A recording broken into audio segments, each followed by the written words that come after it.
Hey, welcome back to the channel. So today we're going to take a look at an album from 1974 called Bridge of Sighs by Robin Trower.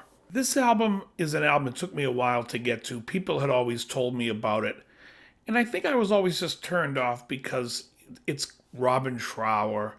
And when I ask who he is, they'd be like, he's like a blues guitar player. And I already disliked Johnny Winter. I wasn't a huge Hendrix fan.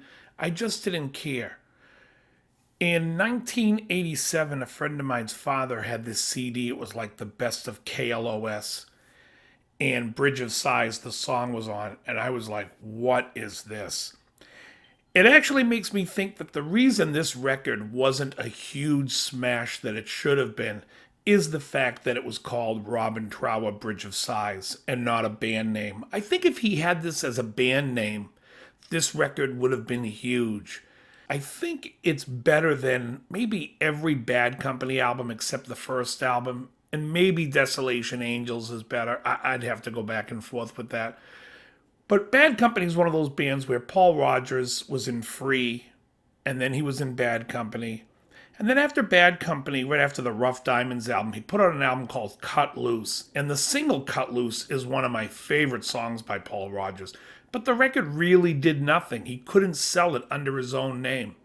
And I think that's something that these guitar players or singers should consider when they're going out there becoming an artist, especially if they're not even the singer in the band.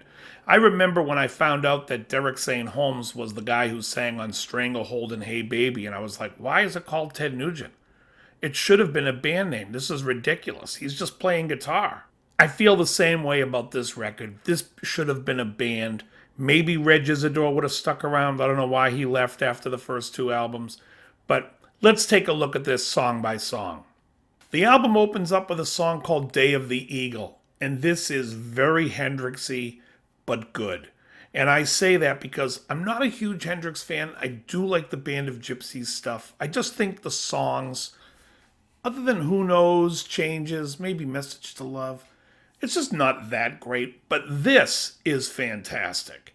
I think Day of the Eagle, when you hear the riff and it's like, all right, this has a groove, this is happening. And then you hear James Dewar sing, forget about it. It should have been a huge 70s song. It should have been one of the biggest rock and roll songs. Again, I think it hurt Robin Trower that he was just the guitar player who, I mean, he wrote the songs, but he's not singing. Don't call the band your name. It's just how I feel about it. Song 2 is Bridge of Sighs, the haunting monster of a song. The guitar riffage is awesome. The vocals are awesome. It's just great. It really is. Song 3, we bring it down a little, In This Place. Nice mellow song. Not as haunting as Bridge of Sighs, but still a good song. A nice little break from the two monsters that just hit you over the head. But very good.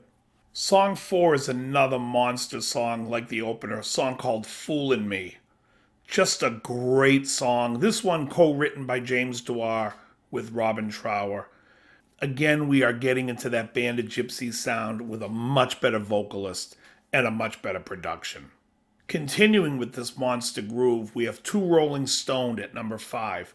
Another monster, another great song. Up-tempo, Hendrixy, again, but in my opinion, this is far better. This is way more accessible. The vocals are nicer. I just dig it. Song 6 is a song called About to Begin. This song has a drowsy, bluesy feel to it. Really great. It really jumps a level when you hear James Dewar come in. This guy's doing, in my opinion, the heavy lifting, which is why I think this should have been a band name instead of just calling the whole thing Robin Trower. But men and their egos. Song 7 is a song called Lady Love. This is a good song. I can't say it's one of my favorites on the album, especially like because it's in the vibe of Foolin' Me and Two Rolling Stoned, but it's cool. It's a good song. It keeps up the vibe of the record, and it's very good. Song 8, the last song on the album, is called A Little Bit of Sympathy. And this is another grooving song. It's really cool. The riff in this groove is actually better than what I consider the melody and the actual vocal in this song. It's not my favorite. It's probably my least favorite song on the album. But I will say that the guitar work on this song is probably some of the best on the album. And overall, it's a really great album. You should check it out. It's one that should be in your collection.